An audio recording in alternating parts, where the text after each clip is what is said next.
தமிழகத்திற்கு கிடைக்க வேண்டிய 2 கால பருவமழை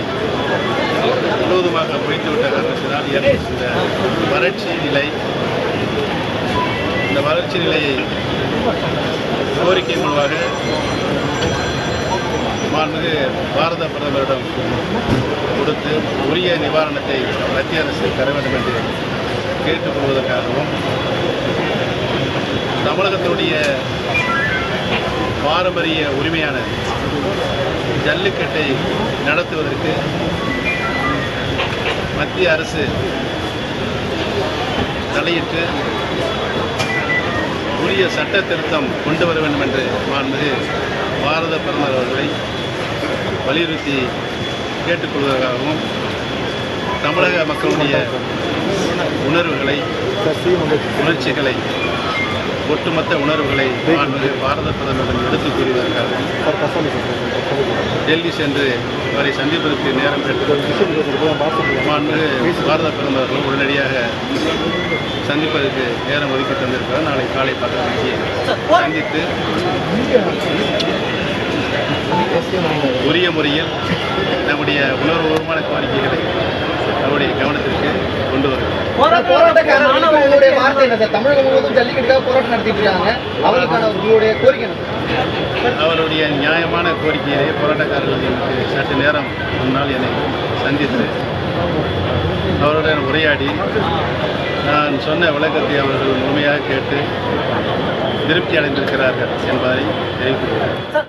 தமிழகத்திற்கு கிடைக்க வேண்டிய 2 கால பருவமழை முழுவதுமாக பொய்த்துவிட்ட காரணத்தினால் ஏற்பட்ட வறட்சி நிலை, இந்த வறட்சி நிலையை கோரிக்கை மூலமாக மாண்புமிகு பாரத பிரதமரிடம் கொடுத்து உரிய நிவாரணத்தை மத்திய அரசு தர வேண்டும் என்று கேட்டுக்கொள்வதற்காகவும், தமிழகத்தினுடைய பாரம்பரிய உரிமையான ஜல்லிக்கட்டை நடத்துவதற்கு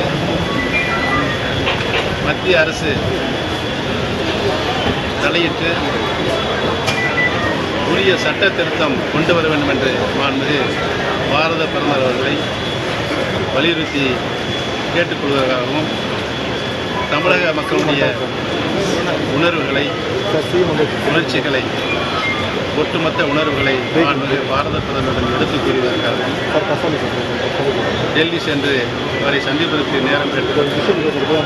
மாண்புமிகு பாரத பிரதமர் உடனடியாக சந்திப்பதற்கு நேரம் ஒதுக்கி தந்திருக்கிறார். நாளை காலை 10 மணிக்கு சந்தித்து உரிய முறையில் நம்முடைய உணர்வுபூர்வமான கோரிக்கைகளை அவருடைய கவனத்திற்கு கொண்டு வருகிறோம். தமிழகம் முழுவதும் ஜல்லிக்கட்டுக்காக போராட்டம் நடத்திட்டு இருக்காங்க. அவருக்கான உங்களுடைய கோரிக்கை அவருடைய நியாயமான கோரிக்கையிலே போராட்டக்காரர்கள் எனக்கு சற்று நேரம் முன்னால் என்னை சந்தித்து அவருடன் உரையாடி நான் சொன்ன விளக்கத்தை அவர்கள் முழுமையாக கேட்டு திருப்தி அடைந்திருக்கிறார்கள் என்பதை